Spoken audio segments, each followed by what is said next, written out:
आपण बघतोय चंद्रपुरात ईव्हीएम फोडण्यात आलेला आताच्या घडीची एक मोठी बातमी आपण बघतोय। गडचांदूर मधल्या मतदान केंद्रावरला हा सगळा प्रकार आहे। चंद्रपूर मधली एक महत्त्वाची बातमी येते। चंद्रपूर मध्ये ईव्हीएम फोडण्यात आलेला आहे। गडचांदूर मध्ये मतदान केंद्रावर हा प्रकार घडलेला आहे। चंद्रपूर मधनं ही दृश्य आपण बघतोय कशा पद्धतीने ईव्हीएम फोडण्यात आलेला आहे आणि त्यानंतर जो तणाव निर्माण झालेला आहे। गडचांदूर मधली ही दृश्य आपण बघतोय।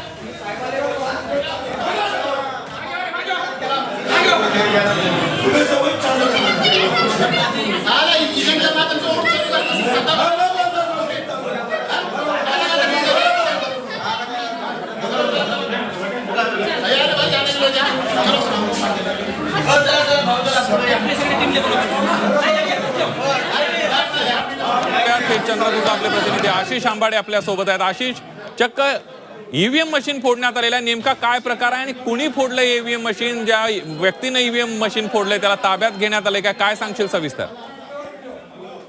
चंद्रपूर जिल्ह्यातल्या गडचांदूर शहरामध्ये आदर्श हिंदी सेमी इंग्लिश प्राथमिक विद्यालय आहे आणि त्याच्यामध्ये 3 मतदान केंद्र आहेत।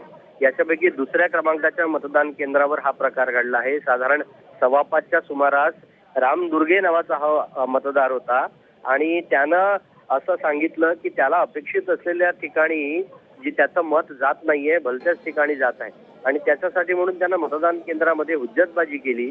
हुज्जतबाजीचं रूपांतर वादावादीत झालं आणि त्याच्यानंतर त्यानं अचानक ईव्हीएम खाली आपटून फोडली।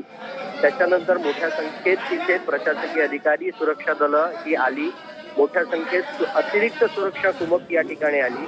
सध्या या ठिकाणी वरिष्ठ अधिकारी, प्रशासकीय आणि सुरक्षेचे पोलीस अधिकारी, उपविभागीय पोलीस अधिकारी यासह उमेदवार आणि विविध राजकीय पक्षांचे नेते आहेत आणि सध्या या ठिकाणी ईव्हीएम रिप्लेस करण्यात आलेला आहे आणि नवीन मतदारांना या ठिकाणी मतदानाची प्रक्रिया पुन्हा सुरू करण्यात आली आहे। अगदी धन्यवाद आशिष दिलेल्या सविस्तर माहितीबद्दल।